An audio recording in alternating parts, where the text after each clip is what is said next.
Hello friends, welcome to my YouTube channel. आज हम लोग क्लास 9th मैथ्स प्रश्नावली 13.4 के प्रश्न संख्या 7 को करेंगे। ठीक है, आइए सबसे पहले क्वेश्चन को समझते हैं कि क्वेश्चन क्या कह रहा है। ठीक है, तो क्वेश्चन क्या कह रहा है कि चंद्रमा का व्यास, अब बताइएगा चंद्रमा किस आकृति का है, गोला का आकृति का है। ठीक है, चंद्रमा का व्यास पृथ्वी के व्यास का लगभग 1/4 है। एक चौथाई का मतलब होता है 1/4 है।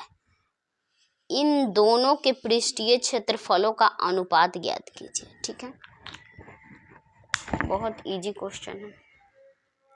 ये लाइन पे ज्यादा गौर करिएगा। चंद्रमा का व्यास पृथ्वी के व्यास से तुलना किससे कर रहा है? पृथ्वी के व्यास से। तो सबसे पहले पृथ्वी का व्यास कुछ मान लेंगे। माना पृथ्वी का व्यास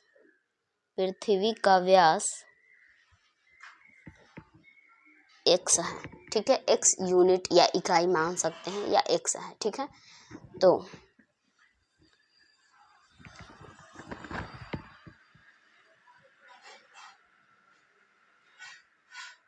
इसका त्रिज्या कितना हो जाएगा? त्रिज्या यानी r, व्यास यानी d, त्रिज्या r। त्रिज्या बराबर सूत्र क्या होता है? d/2। तो d कितना है?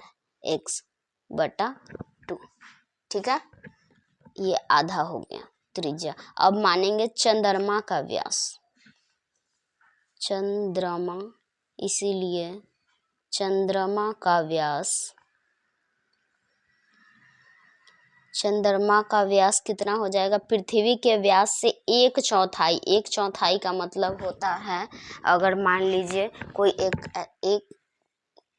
ऐसे है तो 1/4 का मतलब इसको 4 भागों में बांट दीजिए, एक को कलर कर दीजिए, यानी 1/4।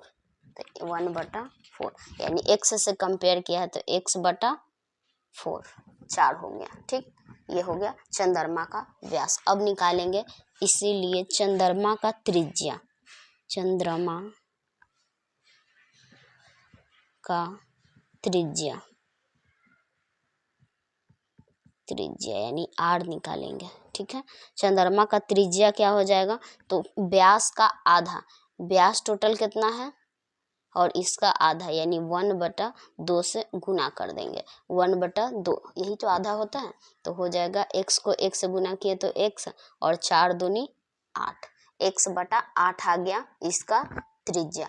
अब क्या कह रहा है कि दोनों के क्षेत्रफलों का अनुपात ज्ञात कीजिए। दोनों का, तो इसके लिए सबसे पहले क्या करना पड़ेगा? दोनों के त्रिज्या को r है अलग मानना पड़ेगा। मान लीजिए ये r1 है और ये कितना है? r2 है। ठीक, ये मान लिए r1 और r2। अब हम क्या करेंगे? दोनों के पृष्ठीय क्षेत्रफल को क्या करेंगे?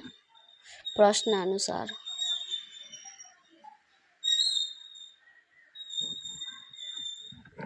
क्या करेंगे? पृथ्वी का वक्र पृष्ठीय क्षेत्रफल, पृथ्वी का वक्र नहीं, सीधे पृष्ठीय क्षेत्रफल बटा चंद्रमा का पृष्ठीय क्षेत्रफल। पृथ्वी का वक्र पृष्ठीय क्षेत्रफल या पृष्ठीय क्षेत्रफल क्या हो जाएगा? 4πr1 का स्क्वायर, क्योंकि इसका मान क्या r लिए थे? r1। ठीक है, बटा चंद्रमा का r2 हो जाएगा, तो 4πr2 का स्क्वायर। ठीक है, 4π से 4π खत्म, r1/r2 का स्क्वायर बच गया। ठीक है, तो यहाँ पे r1 का स्क्वायर बटा r2 का स्क्वायर। r1 का मान कितना दिया हुआ है? r1 का मान है x/2, यानी x/2 का स्क्वायर, और बटा r2 का मान कितना है? x/8, यानी x/8 का स्क्वायर कर दीजिए।